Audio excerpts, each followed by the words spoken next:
Good morning from Tokyo. My name is Agnes Suri. I'm the Deputy Head of the Capacity Building and Training Department of the Asian Development Bank Institute, ADBI. Welcome to the third episode of our webinar series entitled The Economics of Climate Change.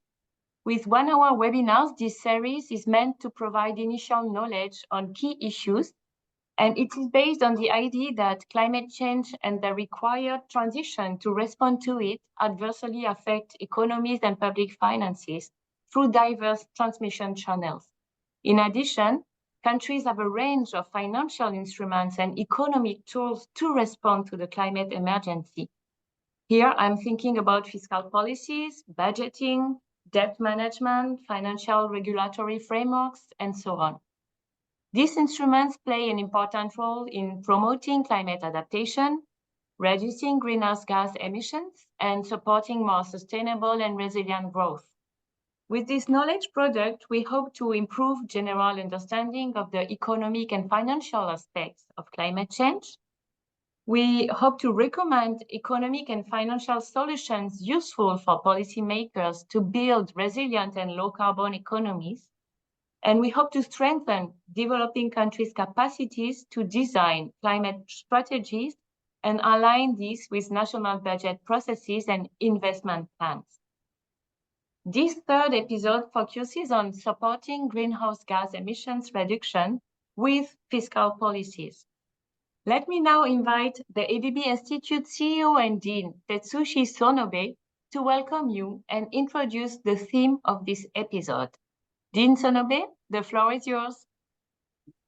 Thank you, Agnes. Greetings from Tokyo. Warm welcome to episode 3 of the ADBI webinar series on the economics of climate change. As you know, estimates based on the nationally determined contributions say that the average temperature would rise by 2.4 to 2.6 degrees Celsius. It is obvious that such trajectory results in the global boiling, which is intolerable and absolutely unacceptable. The world needs to intensify mitigation actions urgently, making full use of policy interventions and state-of-the-art technology. Today, in this episode 3, we focus on fiscal policies. This is a very important area because fiscal policy can strongly influence resource allocation or reallocation by prioritizing areas to which government spending is poured and from which more taxes are collected. This is true even when the fiscal space is very limited across the world, like these days. For example, the fiscal policy can divert resources away from fossil fuel subsidies to both green infrastructure development and green technology development for boosting renewable energy and natural carbon sinks, which does not require, in principle, new resources of government revenues, but resource use diversion. How large can the scale of such a policy be? It is said that global fossil fuel subsidies surged globally to a record $7 trillion in 2022. So there is a huge potential. Today, I'm delighted to have excellent experts in episode 3. Dina of ADBI, Christine Richmond of IMF, and Bobby Wahyu Hernawan of Indonesia Ministry of Finance. Thank you very much for taking the time to join us. And I'm looking forward to your expert opinions. Yeah, thank you, Agnes. And Agnes, over to you. Thank you very much, Dean Sonobe. Now I'm very happy to introduce our panelists. Let me start with Christine Richmond, who is Deputy Division Chief of the Fiscal Affairs Department at the International Monetary Fund. All the bios are available on our event webpage, but let me highlight the following. Christine, you joined the IMF in 2010, and you worked on several programs in diverse countries, including European, Middle East, and Central Asian countries. Today, building on the recent Chapter 1 of the October 2023 IMF Fiscal Monitor entitled Climate Crossroads, Fiscal Policies in a Warming World, you will discuss the appropriate mix of fiscal policies to contain the rise in temperatures and eventually achieve net zero emission. Christine, over to you. Great. Thank you so much for the invitation. I'm very happy to be here. Great. So you can see my slides. Yes. So my presentation draws on the recent Fiscal Monitor chapter from October 2023 that you can find on the IMF website. Next slide, please. Yes. So I'm going to focus on two of the main questions the Fiscal Monitor poses. First, can countries rely mostly on spending-based climate policies to achieve net zero emissions? And second, how can policymakers design politically feasible climate policies in a cost-effective and fiscally sustainable way? Next slide, please. So can countries scale up spending measures to reach climate goals? Next slide. Several economies are pursuing emission reduction policies that rely heavily on spending measures, such as increasing public investment and subsidies for renewable energy. This includes the United States' Inflation Reduction Act of 2022 and China's scaling up of green public investment and subsidized deployment of solar energy under its Made in China 2025 initiative. While these policies will contribute towards reducing emissions and are politically more acceptable, they are not always cost-effective. Moreover, many countries with limited fiscal space will not be able to undertake them. Scaling up spending-oriented policies to achieve the net zero target by mid-century will be costly for governments. This is because if carbon prices are kept at low levels, other instruments will incur an expenditure. An illustrative simulation based on a dynamic general equilibrium model shows that relying on spending-based policies to achieve the net zero goal without ambitious carbon pricing would cause debt to rise. See the solid lines in the chart. It would entail a large fiscal cost and an associated increase in sovereign borrowing costs. In contrast, moderate spending while keeping low carbon prices will imply falling short of the net zero goal. It's the dashed lines on the chart. And this will make economies vulnerable to global warming. Next slide, please. So at the same time, government debt is rising faster than previously projected before the pandemic. The IMF estimates that global public debt rose to 93% of GDP at the end of 2023, after a 2-year consecutive decline over the 2021-2022 period. It is now expected to rise by about 1 percentage point per year and will approach 100% of GDP by the end of this decade.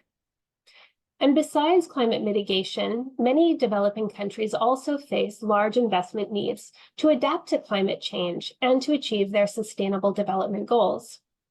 The IMF estimates show that climate adaptation costs are around 0.4 to 0.7% of GDP per year, but many times larger for the SDG needs. Countries are facing a fiscal squeeze given already high debt. Next slide, please. Therefore, policymakers are facing a fundamental trilemma. If governments rely mostly on expenditure measures, this approach can be politically feasible, but debt will rise substantially. But if they instead continue on the current emissions path with only moderate measures, they cannot achieve their climate goals. Carbon pricing can relax fiscal pressures, but similar to other revenue-raising measures, politicians face possible pushback on new or higher taxes. In this case, taxes are politically difficult despite being able to reduce emissions and generate revenue to relieve debt burdens. Next slide, please. So how to strike a balance on the policy trilemma? Next slide. The fiscal monitor shows that the only way to jointly achieve these three goals is through a carefully calibrated mix of policies that vary across countries and balance efficiency in climate mitigation, fiscal sustainability, and political feasibility. The policy mix should include carbon pricing. However, pricing cannot achieve full decarbonization due to political constraints and technology market failures. Thus, there is a role for sectoral policies such as fee-based, tradable performance standards, abatement subsidies, and regulations.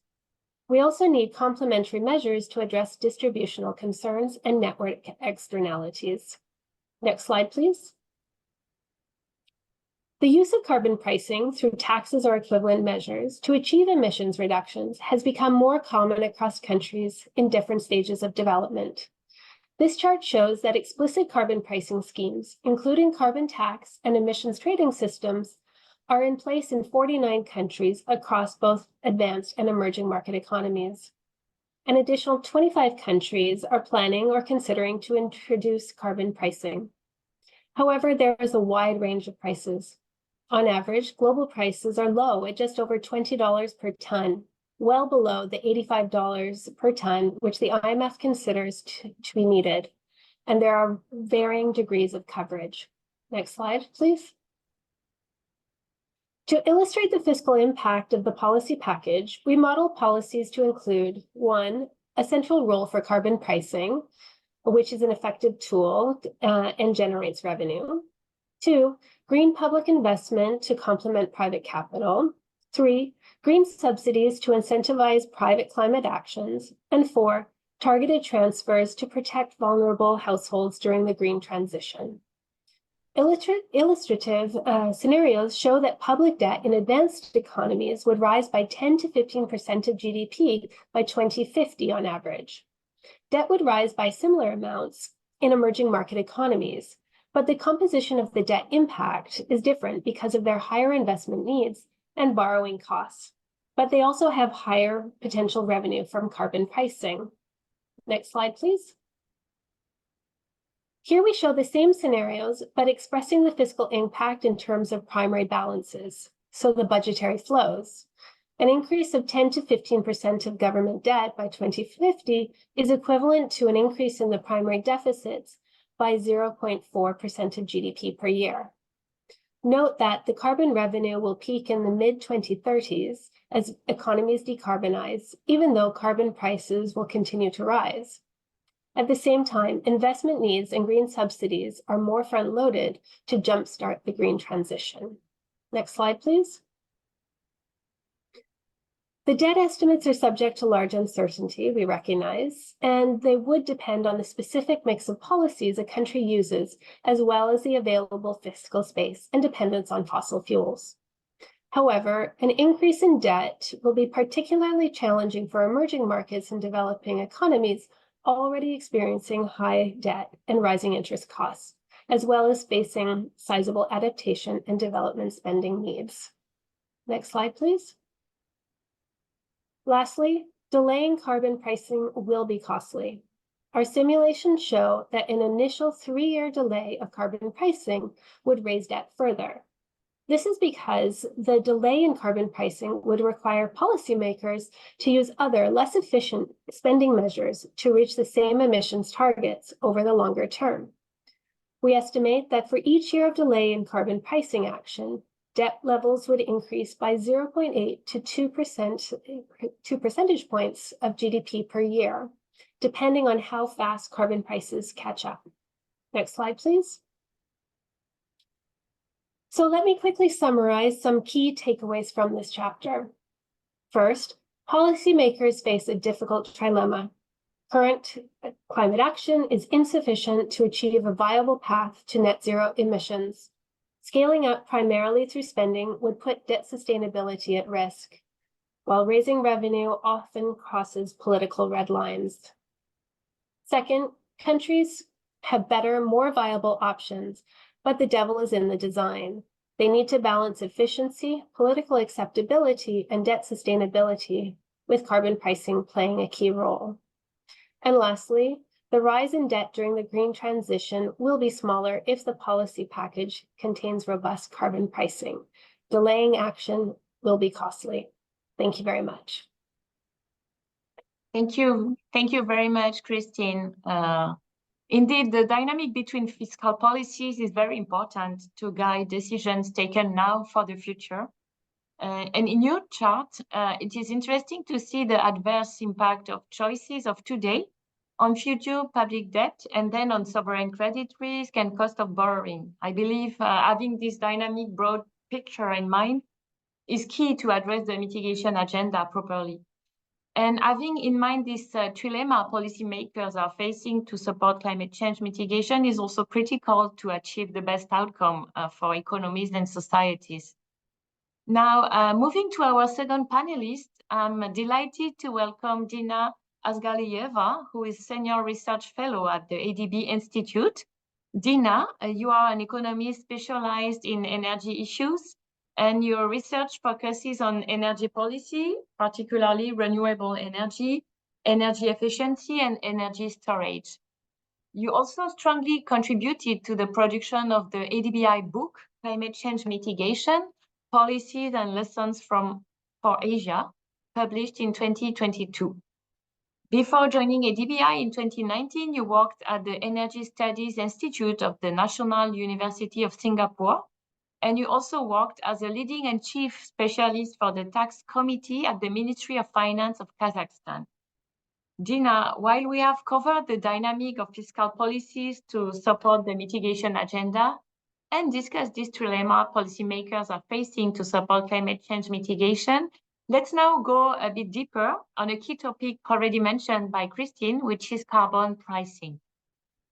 There are several ways to introduce carbon pricing. From your perspective, what are the role of carbon taxes and emission trading systems? What are the pros and cons of these systems? Dina, over to you. Thank you very much, Agnes. So, dear audience, if you were convinced by the previous speaker, Christine, that delaying is costly and it's better to implement policy sooner, so here in my presentation, I will share you about these policies and how to implement them. Most popular policies are two, carbon tax and emission trading scheme. Of course, there are many other options, so this is not the only options. Let me explain you two policies. So what is the difference between carbon tax and emission trading scheme? In carbon tax, government sets the price on emissions and then can estimate what will be emissions actually. So they set up price on emissions and estimate it's somewhat uncertain what will be emissions. While in emission trading scheme, it's opposite. The government set emission cap, so the emissions is certain. What's uncertain will be a price of emissions because, and what's nice feature of this emission trading scheme, that trading is allowed. So companies can trade emissions. So these are two policies. And if you ask me, okay, Dina, which one to choose? I would put question in a way, which one to choose first? Because you don't necessarily need only one policy. Some countries go to a combination of two policies. And so you can choose between two, which one to start. Both policies has challenges, advantages and disadvantages. There is no silver bullet. There is no clear answer which one to start. It's a very hard question with which policy to start with. So you need to consider both advantages and disadvantages. So what out of these options, then governments need to tailor this instrument to specific their country local conditions. So the countries implement these policies with different design. And let me go in the next slide with different design. In the next slide, I will talk about different design. But first, please let me talk about objective of the policy. So as a previous speaker, Christine mentioned about the importance of carbon pricing for emission reduction. Okay, and that's usually the objective of a policy, to reduce emissions. But it doesn't necessarily will lead to emission reduction for every firm. Some firms, when they choose, they can go into should company reduce emission or not. They first of all can use free emission allowance. So then they don't have to reduce emission. If this free emission is large enough for them, then they don't need to reduce emissions. So emissions could be large, allowance could be larger, could be smaller. And this is a very, very difficult task actually for the government, how to choose this pre-emission allowance. That will really affect the policy. And also company, of course, can just buy or pay for carbon without reducing emissions. So if company will reduce emissions, then they can do so by, for example, investing in green technologies, for example, energy efficiency improvement, renewable energy, and so on. So it's important that such technologies are available for companies. And this is the main objective, actually. This is ideal. This is the target, what countries want to achieve. So more companies achieve emission reduction by investing in green technologies. But unfortunately, there are other options why companies can reduce emission, because they reduce, for example, production by losing production or by moving abroad to other regions where carbon pricing, let's say, lower or no such carbon pricing. So ideally, of course, by policy, countries want to achieve this objective that companies reduce emission by investing in green technology, not by losing production. So we can say it's not only what's absolute emission reduction, but also emission intensity, emission per output reduction. That's what's really important, to reduce emission per output. So reducing emission without losing output. Also, sometimes it's very hard to convince this policy, and that's why many countries still don't have it. Like there are not so many countries who has it. And some countries announced, but also there is some delays in implementation. So it's important to use these local benefits. What are the local benefits from this policy to country? For example, it could be cleaner air. By reducing emissions, you can improve air pollution, reduce air pollution. And also, like previous speaker mentioned about revenue, that the delay is costly, right? So it's important that local benefits are one of the benefits, also revenue, and it could be used, for example, for supporting green technologies and so on. So for preparation, it's very difficult task. As I said, there is no silver bullet. There is no one solution fits all. Every solution needs to be tailored for the country's conditions. And that's a difficult task for the government. Needs to do a lot of homework, a lot of preparation, a lot of studying, knowing data collection as well. And then they need to see which instruments, not only theoretically, but also practically, politically acceptable, institutionally feasible, and including the implementation, also capacity of the government. So all this need to be done with preparation. And also, since the objective, I said, the emission reduction, that companies invest in green technologies, so not losing production. So important to support also green technologies, that technologies are available for companies. Now, the design is very important. Like I said, that there is no one solution fits all. Countries need to adjust for their local conditions, for their objectives. So design varies a lot for each country. And I put here for you 3 countries for comparison: Republic of Korea, Japan, and People's Republic of China. Countries don't have to cover all greenhouse gas emissions. So CO2 is very popular, carbon dioxide emission is popular.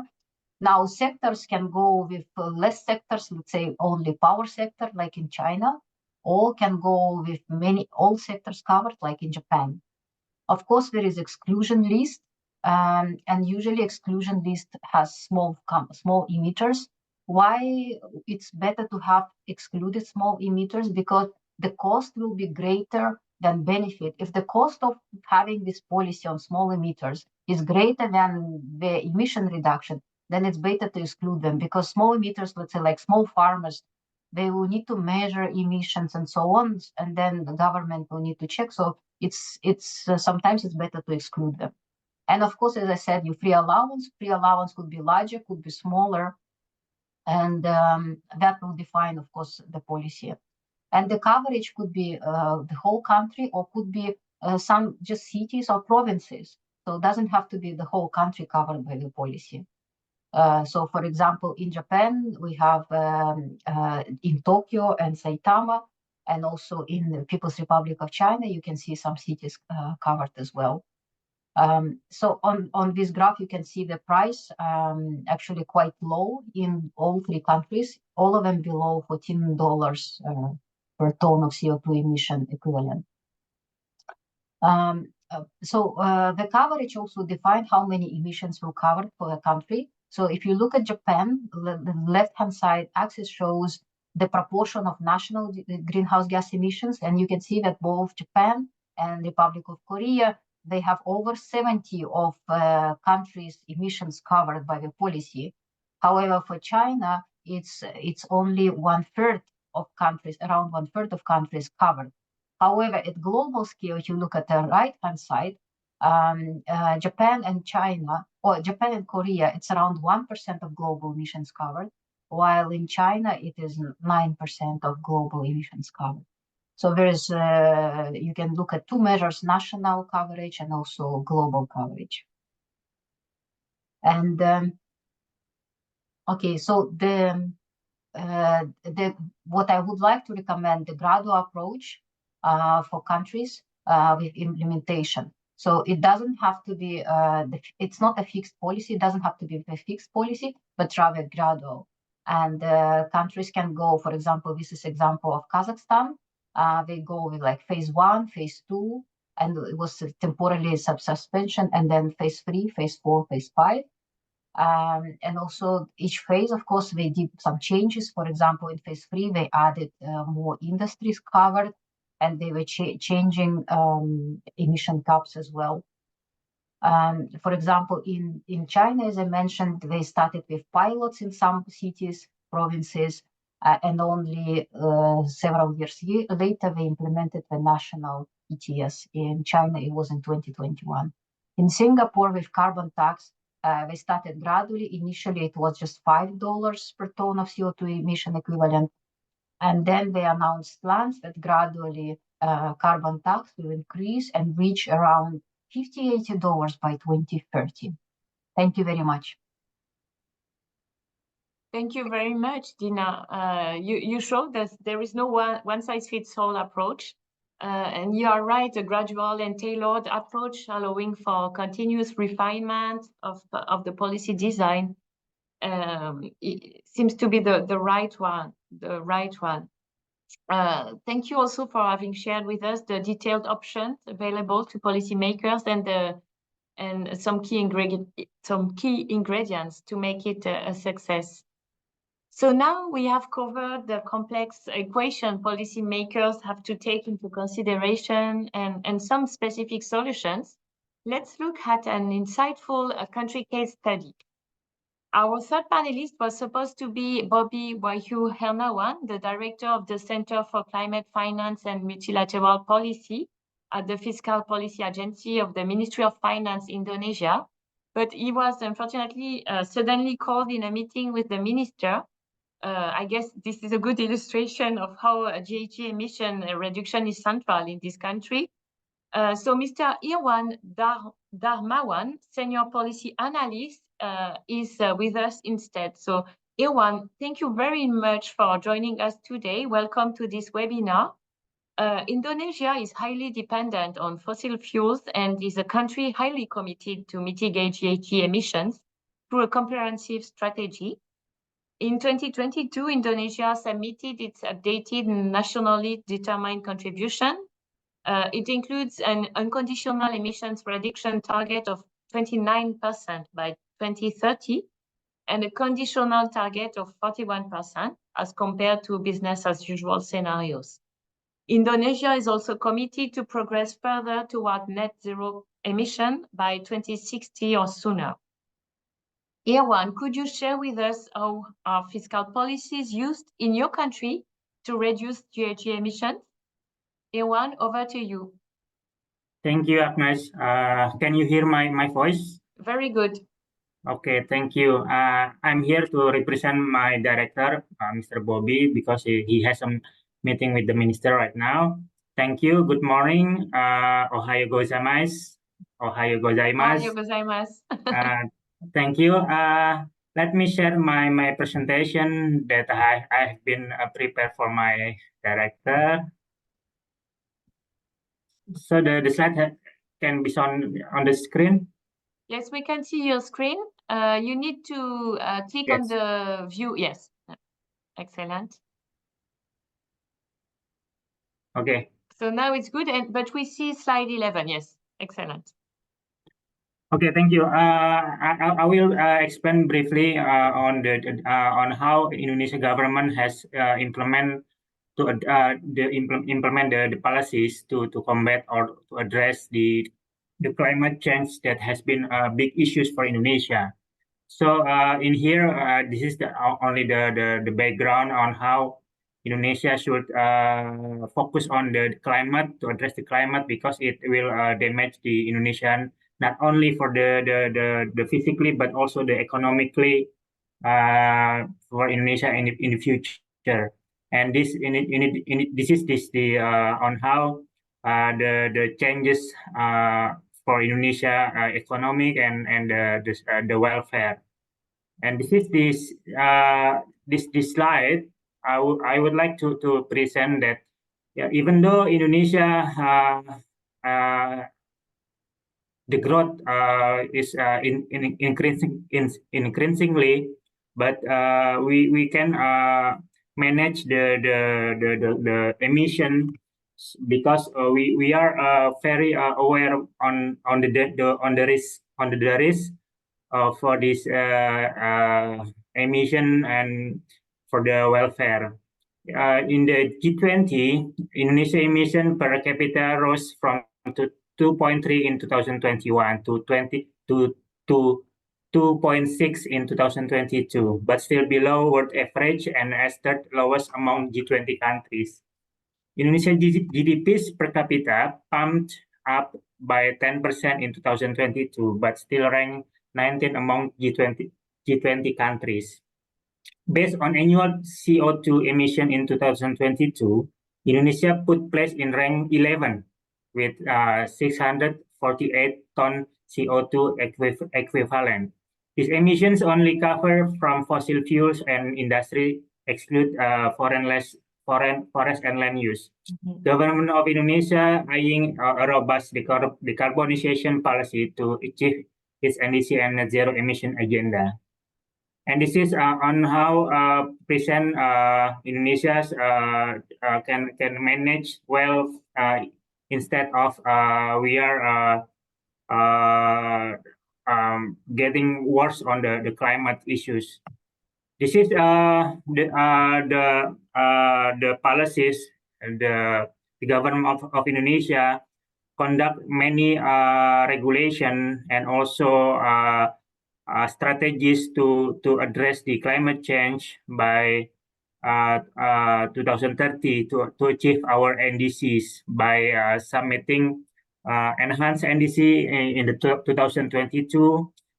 We are increasing from 29% into the 31.89% conditionally, and by international support, we raise our commitment from 41% into the 43.20% in 2030. This is many strategies that Indonesia will implement to address the climate change issues. We also put as a strategic plan on our development Indonesia government to national plan 2020 until 2024, and we are very committed by also put into the RPJMN 2025 into 2029, and we also have a carbon economic value mechanism, or we call it carbon pricing. This is the calculation on how Indonesia need the funding for to address the mitigation issue, especially for the emission. While in 2030, approximately we need around 281 billion US dollar. By this big amount that we need to address the mitigation, we have some agenda. We have the state budget as our tools to absorb the as a shock absorber for the economic and also for the climate change issue. We have state revenue that promote the facilities to renewable energy, EV, and so on. We also have import duty exemption, non-tax revenue for forestry, fishery, and geothermal management. And we also state expenditure that we spend wisely for to address this emission. State expenditure policies also supporting a low carbon and climate resilient development, strengthening the capacity of regional expenditure through ecological fiscal transfer, providing fiscal buffers for disaster financing, and developing green infrastructure. And from the financing side, we have issued the Green Sukuk, SDGs bond, and also last year we also issued the Samurai Blue bonds. It means that for the financing side, we expand the theme to address and to give a signal to international that Indonesia very committed to address the climate change.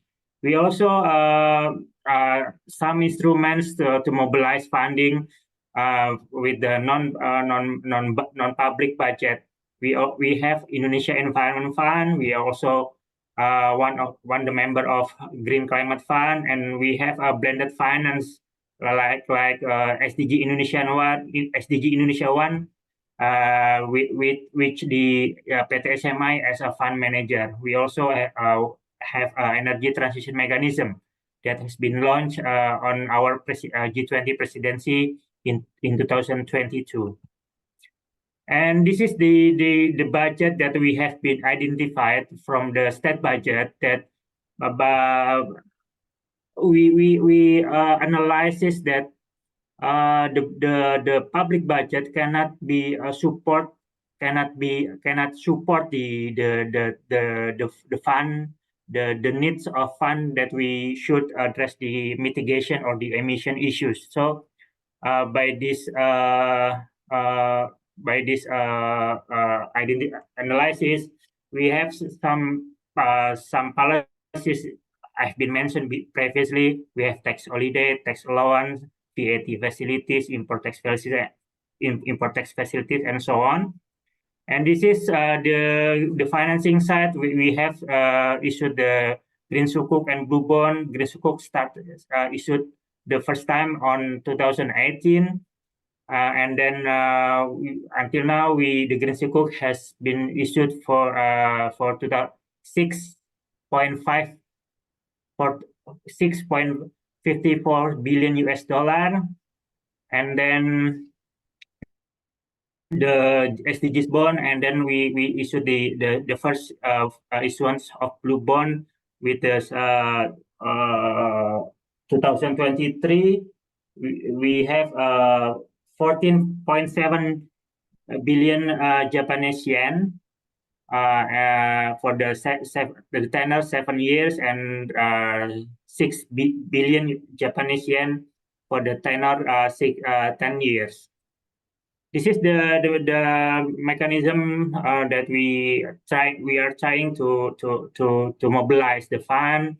We have a CCTF, which the PICs or the person in charge is Bappenas, Ministry of Planning. And then we have a Green Climate Fund, GEF, Global Environment Facility, Adaptation Fund, and we have Indonesia Environment Fund. We also have a Ministry of Finance Special Mission Vehicle. We have PT SMI, and so on. This is the information that Indonesian some program that support for the mitigation project. And this is the highlight of how we can access the GCF fund to funding the project and the program in Indonesia, especially in energy sectors. And then this is the SDG Indonesia 1. There are many of projects that are very related with the climate and the environmental issues. This is the ETM, or Energy Transition Mechanism, that has been launched in 2022. That ETM main objectives is to optimizing energy mix progression based on national energy policy, accelerating early retirement of coal-fired power plant, and we also will enhancing emission reduction in electricity subsector to achieve NDC and net zero emission targets, and boost renewable energy power generation investment. This ETM is the mechanism, the country platform, which the PT SMI as a lead manager. They will manage the blended finance to transform the energy mechanism in Indonesia into the better renewable, rather than we are still to use the coal, but we are gradually transform to the renewable energy. This is the project criteria that for ETM facilities. This is the ETM progress and milestone which the ADB, Asian Development Bank, and World Bank Group committed to support $500 million, and then with the CIF and ICT, they will provide us with the $5.1 billion. The pilot project, the first pilot project, we are trying to retire the early retirement for the Cirebon 1 GFPP. Then this is the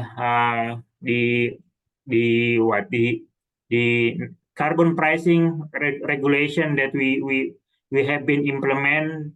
While last year we have launching the carbon trading for the first time in Indonesia to support the carbon pricing regulation. We call it national carbon pricing. And this is the last one. Indonesia is consistently involved in tackling climate change. The risk of climate change encourages Indonesia to mainstream climate change as one of priority concern in the development agenda. The fiscal policy response provided by Indonesia includes the utilization of budget instruments such as revenue, expenditure, and financing, as well as policies that encourage fund mobilization. Indonesia is starting to implement carbon pricing, starting from the power generation sector. It is expected to also be implemented in other sectors. And the last one, in an energy transition mechanism is developed to complement the carbon pricing mechanism and promote net zero emission in the long term. Thank you. I think I will stop here, and I will be happy to have a discussion. Thank you. Thank you. Thank you very much, Irwan, for presenting this comprehensive policy response, which includes the utilization of taxation, the design of expenditures, and also diverse financing instruments such as green bonds, green sukuk, and other innovative ones. So we have now a few minutes left for our panel discussion. Let me start with you, Christine. You, in your presentation, you mentioned that the level of carbon pricing is still too low. Could you share more information on the international carbon price floor computed by the IMF? And could you explain how policymakers should consider to implement such a recommendation, as some of them may consider it as a very high target? Sure. Thanks very much for the question. So like I mentioned, the global average carbon price is just over $20 per ton. as of 2023, and this is well below the $85 per ton needed to be reached by 2030 if we are to continue to contain temperature increases to 2 degrees Celsius above pre-industrial levels. But the IMF doesn't think that every country should be asked to make the same effort because, when you see $85 per ton, that sounds pretty ambitious, and for some countries, downright scary. As we were talking before this webinar started, Dina mentioned about how in Kazakhstan, the carbon tax is only $1 per ton. So that to get to 85 is very difficult. But the IMF, we don't think that every country should be asked to make the same effort. So instead, for example, we think that it should be equitable and it should be differentiated based on the level of development that a country has. So you can read more about this proposal that the IMF has in our 2022 publication, an IMF staff climate note calling for an international carbon price floor, or an ICPF. But the idea would be that low-income countries could have a carbon price floor or a carbon price of about $25. Upper middle-income countries could have a carbon price of $50, and high-income countries could have at least $75, for example. And for high-income countries, this isn't so out of line because many of these countries have much more ambitious NDC targets. We think this differentiation is also appropriate because of developing countries having smaller contributions to historical emissions, higher emissions intensity in their production, and a desire to just encourage their participation, especially at the beginning. We think that any deal is going to also need to have other elements of it. For example, to ensure transfers of low carbon technologies to low-income countries, as well as the transfer of financial resources. So our analysis suggests that the ICPF would only have a small impact on global economic growth, because I think, with growth still low, debt still high, countries have concerns, and rightfully so. But we think that, and our analysis shows that this impact on growth can be quite small and contained, especially if countries are going to also invest in low carbon energy at the same time.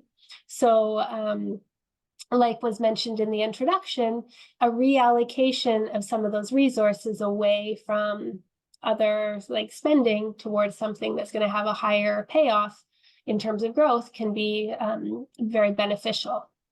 So our internal estimates show that global gross domestic product would fall by only about, or decline by about 1.5% by 2030 relative to what would be growth in the absence of this ICPF. And for the poorest countries, they would experience an even smaller slowdown, only 0.6%. So we think that this is a price worth paying to prevent the far larger costs of failing to curb carbon emissions.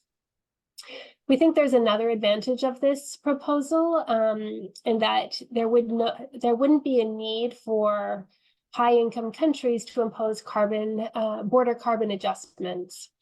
So this is something that developed countries feel that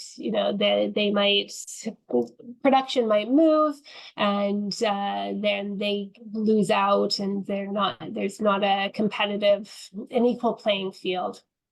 But if all country groups are going to be acting together, and high-income countries would not see a major hit to their competitiveness. So we think this coordinated approach is one that is definitely more equitable, more efficient, and can ensure that there's benefits for all.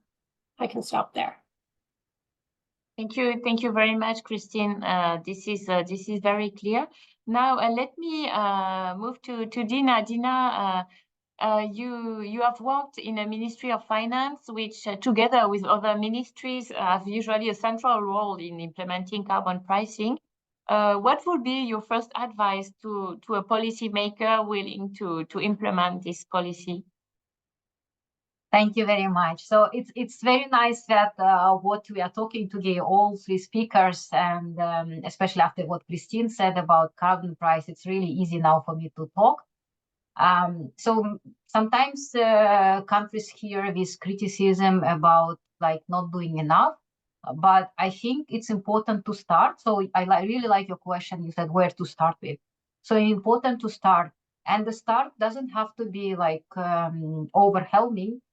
For example, we can learn from examples of our other country members from Asia Pacific, how they started. So, for example, the People's Republic of China, as I showed you in a slide, they started with pilots, right, in several provinces and cities, and only after several years, only then they launched the national policy in 2021.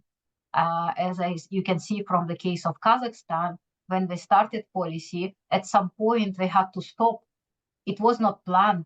It's not like it was wanted, of course, but it was they realized some issues with policy, and then they have to temporarily suspend this. So I want to say that it's important for countries to learn from mistakes and success stories of other countries, not only from success, but also from mistakes. And as I said, none of these solutions can fit all. They have to be adjusted for countries.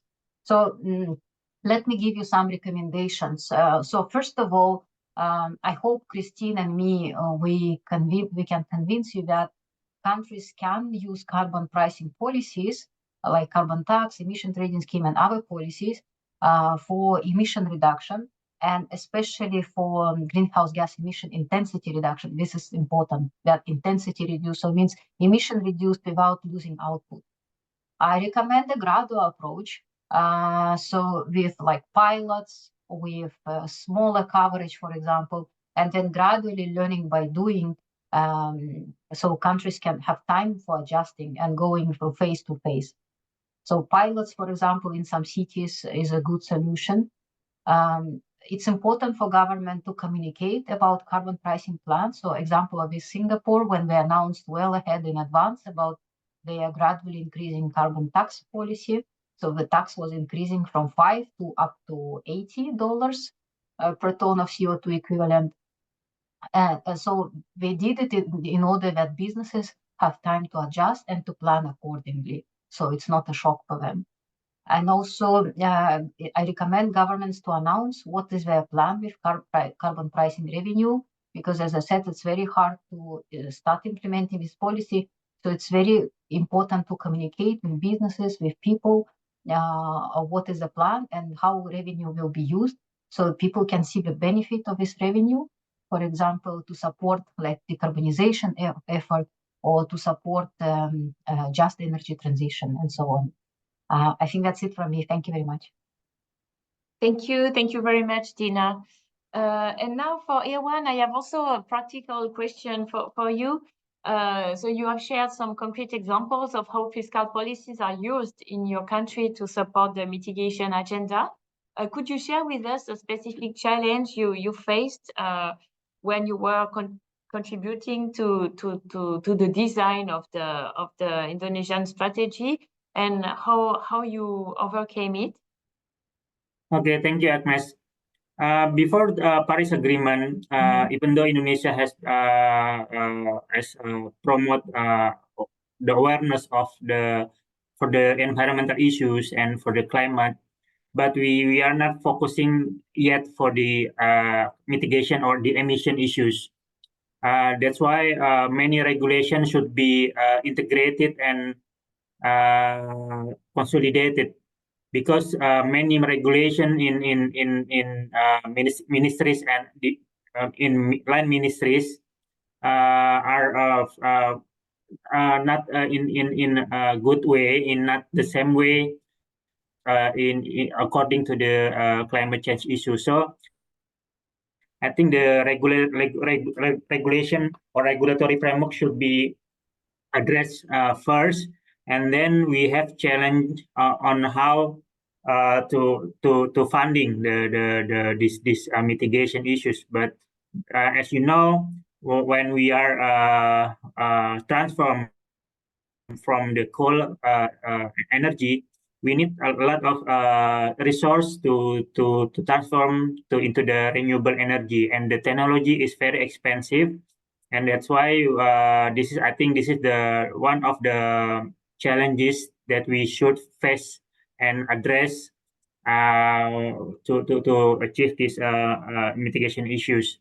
And we are by this to address these issues, I think we need to have an enabling environment, while we should have equilibrium between supply and demand. While supply and demand can be achieved, the equilibrium, I think the price of the renewable energy can be achieved and can be solved. And the last one, I think we have many like ministries, so we should coordinate very well. Institutional arrangement should be addressed for the last but not least to address the better coordination between the line ministries. Thank you, Agnes.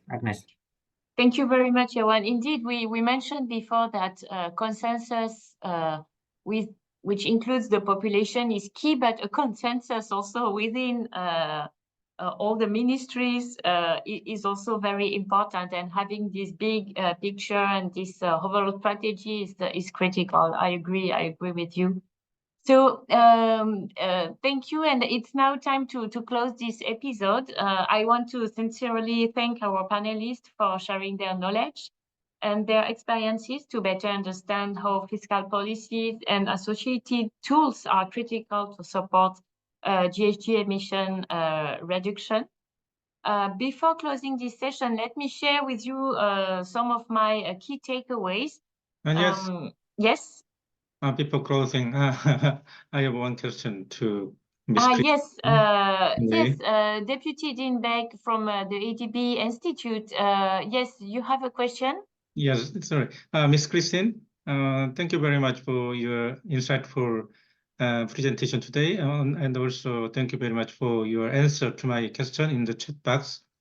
You mentioned that the carbon taxation has many advantages, like potential to raise revenue and coverage of broader emission sources. You also mentioned that ETS, energy emission trading system, could provide more certainty over emission level, but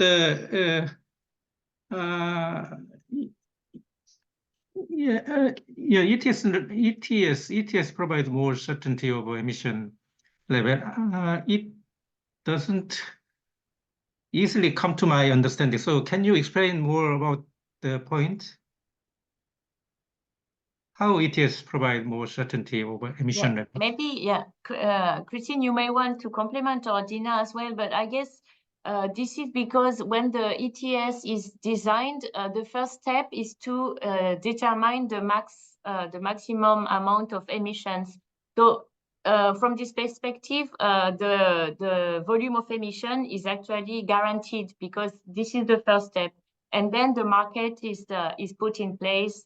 Whether we include all the sectors or only the energy sector is discussed, but really the first step is to decide on the volume of emission. So that's why this system tends to be preferred by Ministry of Environment in countries, because they know the volume of emissions is guaranteed, while with the tax, which is a very good tool to raise revenues that can be used for other mitigation or adaptation projects, we are not sure that the tax will be high enough to really achieve the reduction in emissions. There is some uncertainty. So I think that's what Christine and Dina wanted to highlight. Dina, Christine, or even Irwan, would you have anything to add?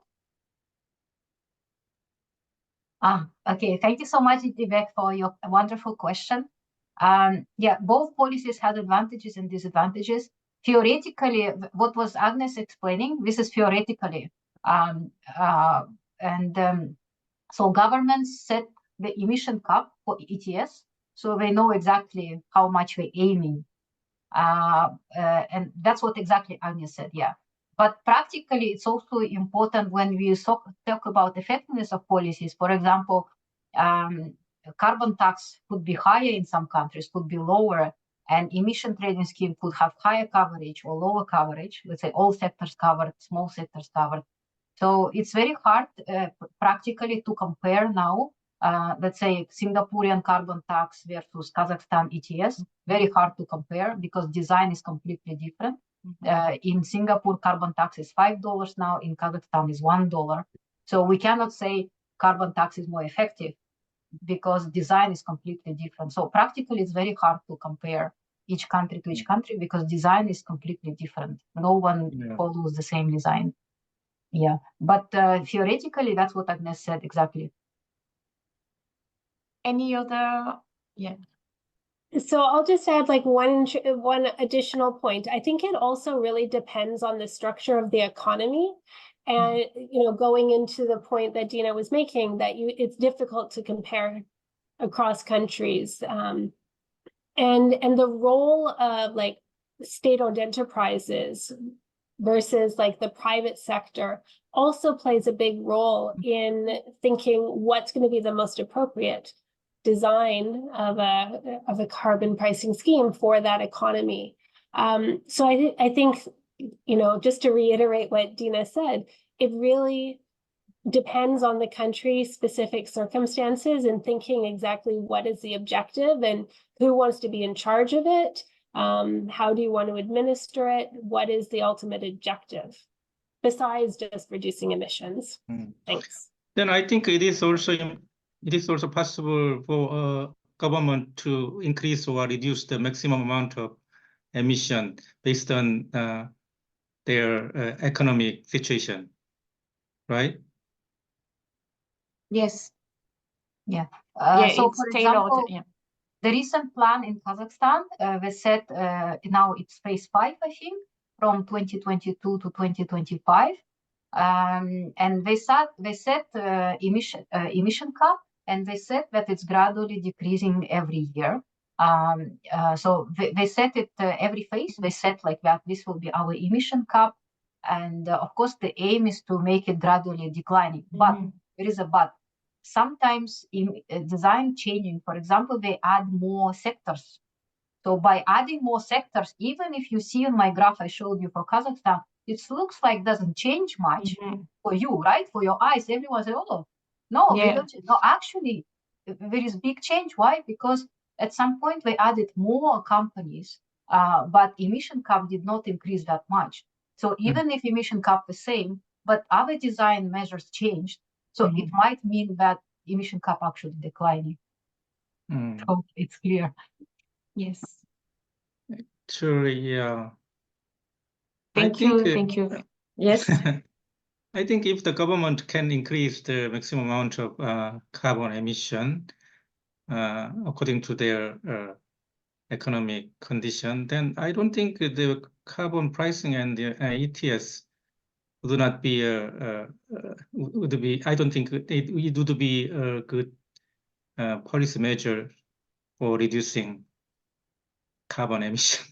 Yeah, but in general, in the design of an ETS, the amount of emission is supposed to decrease. So there is no, I don't think, while they could increase it, I don't think there is examples where, at least recent examples where the overall amount was actually changed to be increased. Or I may be wrong, but I don't think so. So I did empirical study recently, published paper in Journal of Cleaner Production, and we studied for 2 cases, Korea and Japan. And we found that policies were indeed effective in emission intensity and absolute emission reduction, and also emission intensity reduction from the sectors which were covered by the policies.